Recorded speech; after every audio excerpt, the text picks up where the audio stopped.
ಗಣೇಶ ಮೂರ್ತಿಗಳ ವಿಸರ್ಜನಾ ಮೆರವಣಿಗೆ ವೇಳೆ ಮಹಾರಾಷ್ಟ್ರ ಗೀತೆಗಳನ್ನು ಹಾಕಿದ ಎಂಇಎಸ್ ಕಿಡಿಗೇಡಿಗಳ ವಿರುದ್ಧ ಕಠಿಣ ಕ್ರಮ ಕೈಗೊಳ್ಳುವಂತೆ ಆಗ್ರಹಿಸಿ ಕರವೇ ವತಿಯಿಂದ ನಗರದ ಜಿಲ್ಲಾಧಿಕಾರಿ ಕಚೇರಿ ಆವರಣದಲ್ಲಿ ಪ್ರತಿಭಟನೆ ನಡೆಸಿದರು. ನಗರದ ಜಿಲ್ಲಾಧಿಕಾರಿ ಕಚೇರಿ ಆವರಣದಲ್ಲಿ ಸೇರಿದ ಪ್ರತಿಭಟನಾಕಾರರು ಪದೇ ಪದೇ ಭಾಷಾ ವಿಚಾರದಲ್ಲಿ ಖ್ಯಾತಿ ತೆಗೆಯುವ ಎಂಇಎಸ್ ಪುಂಡರ ವಿರುದ್ಧ ಕಠಿಣ ಕಾನೂನು ಕ್ರಮ ಕೈಗೊಳ್ಳಬೇಕೆಂದು ಒತ್ತಾಯಿಸಿದರು. ಕರವೇ ಜಿಲ್ಲಾಧ್ಯಕ್ಷ ದೀಪಕ್ ಗುಡಗನಟ್ಟಿ ಮಾತನಾಡಿ, ನಗರದಲ್ಲಿ ಭಾನುವಾರ ನಡೆದ ಗಣೇಶ ವಿಸರ್ಜನೆ ಮೆರವಣಿಗೆ ಸಂದರ್ಭದಲ್ಲಿ ಮಹಾರಾಷ್ಟ್ರ ರಾಜ್ಯದ ಗೀತೆಗಳನ್ನು ಹಾಕುವ ಮೂಲಕ ಮತ್ತೆ ಇಲ್ಲಿನ ಕೆಲ ನಾಡದ್ರೋಹಿಗಳು ಉದ್ದಿಡತನ ಪ್ರದರ್ಶಿಸಿದ್ದಾರೆ. ಈಗಾಗಲೇ ಮಹಾರಾಷ್ಟ್ರ ಏಕೀಕರಣ ಸಮಿತಿಯವರು ತಮ್ಮ ಅಸ್ತಿತ್ವ ಕಳೆದುಕೊಂಡಿದ್ದಾರೆ. ಹೀಗಾಗಿ ಪದೇ ಪದೇ ಜಿಲ್ಲೆಯಲ್ಲಿ ಕಾನೂನು ಉಲ್ಲಂಘಿಸಿ ಶಾಂತಿ ಕದಡುವ ಕೆಲಸಕ್ಕೆ ಮುಂದಾಗ್ತಿದ್ದಾರೆ. ಪೊಲೀಸ್ ಇಲಾಖೆ ಇದಕ್ಕೆ ಅವಕಾಶ ಕಲ್ಪಿಸಬಾರದು. ಮತ್ತೆ ಇಂತಹ ಪ್ರಕರಣ ಮರುಕಳಿಸದಂತೆ ಅವರ ವಿರುದ್ಧ ಗುಂಡಾ ಕಾಯ್ದೆಯಡಿ ಪ್ರಕರಣ ದಾಖಲಿಸಿ ಅವರನ್ನ ಗಡೀಪಾರು ಮಾಡಬೇಕು ಎಂದು ಒತ್ತಾಯಿಸಿದರು. ಇಲ್ಲಿಯ ಮಹಾರಾಷ್ಟ್ರ ಏಕೀಕರಣ ಸಮಿತಿಯ ಮುಖಂಡರಿಗೆಲ್ಲ ಮಹಾರಾಷ್ಟ್ರ ಸರ್ಕಾರ ವಿಶೇಷವಾದಂಥ ಅನುದಾನ ಕೊಡ್ತದೆ. ಇಲ್ಲೇನಾದ್ರೂ ಇವ್ರು ಮಾಡಿದ್ರೆ ಮಹಾರಾಷ್ಟ್ರದೊಳಗೆ ರಾಜಕಾರಣ, ಅಲ್ಲಿಯ ರಾಜಕೀಯ ಪಕ್ಷಗಳು ರಾಜಕಾರಣ ಮಾಡೋಕ್ಕಾಗ್ತದ.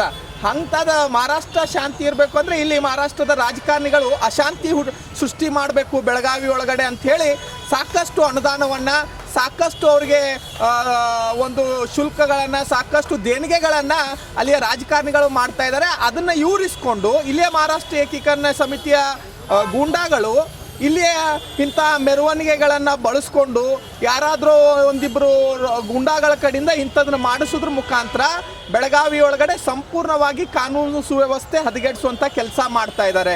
ಹಾಗಾಗಿ ಪೊಲೀಸ್ ಇಲಾಖೆ ಬರೀ FIRಗೆ ಮಾತ್ರ ಸೀಮಿತ ಆಗಬಾರ್ದು. ಪೊಲೀಸ್ ಇಲಾಖೆ ಇದ್ರ ಬಗ್ಗೆ ಜಾಗೃತಿ ವಹಿಸಬೇಕಾಗಿತ್ತು. ಯಾಕಂದರೆ ಹಿಂದೆನೂ ಕೂಡ ಮೆರವಣಿಗೆ ಸಂದರ್ಭದೊಳಗಡೆ ಇಂಥ ನಾಡದ್ರೋಹಿಗಳ ಘೋಷಣೆ ಆಗಿರ್ಬೋದು, ನಾಡದ್ರೋಹಿಗಳ ಒಂದು ಗೀತೆಗಳನ್ನು ಹಾಕೋದ್ರ ಮುಖಾಂತರ ಇಲ್ಲೇ ಕನ್ನಡಿಗರ ಭಾವನೆಗಳಿಗೆ ಧಕ್ಕೆ ತರುವಂಥ ಕೆಲಸ ಮಹಾರಾಷ್ಟ್ರ ಏಕೀಕರಣ ಸಮಿತಿಯವರು ಮತ್ತು ಶಿವಸೇನೆಯವರು ಮಾಡ್ತಾ ಇದ್ರು.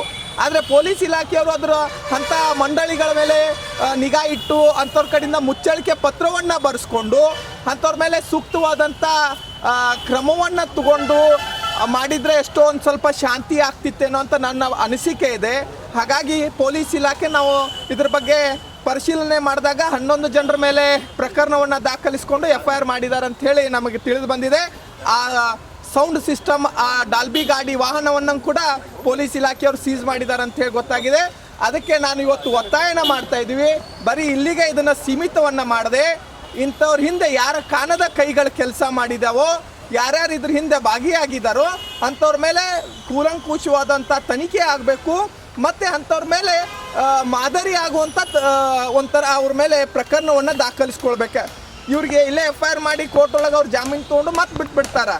ಅಂಥವ್ರನ್ನೇನಾದರೂ ಒಂದು ಸ್ವಲ್ಪ ಗಡಿಪಾರು ಮಾಡುವಂಥ ಕೆಲಸ, ಅಂಥವ್ರ ಮೇಲೆ ಗುಂಡಾ ಕಾಯ್ದೆ ಹಾಕುವಂಥ ಕೆಲಸ ಮಾಡಿದ್ರೆ ಬೆಳಗಾವಿ ಒಳಗಡೆ ಶಾಂತಿ ಸುವ್ಯವಸ್ಥೆಯಿಂದ ಇರ್ತದಂತ ನಾನು ಹೇಳ್ತಾ ಇದ್ದೀನಿ. ಯಾಕಂದರೆ ಇಲ್ಲಿ ಬೆಳಗಾವಿಯಲ್ಲಿ ಕನ್ನಡಿಗರು ಮತ್ತು ಮರಾಠಿಗರು ಭಾರಿ ಅನ್ಯೂನ್ಯತೆಯಿಂದ ಬದುಕ್ತಾ ಇದ್ದಾರೆ.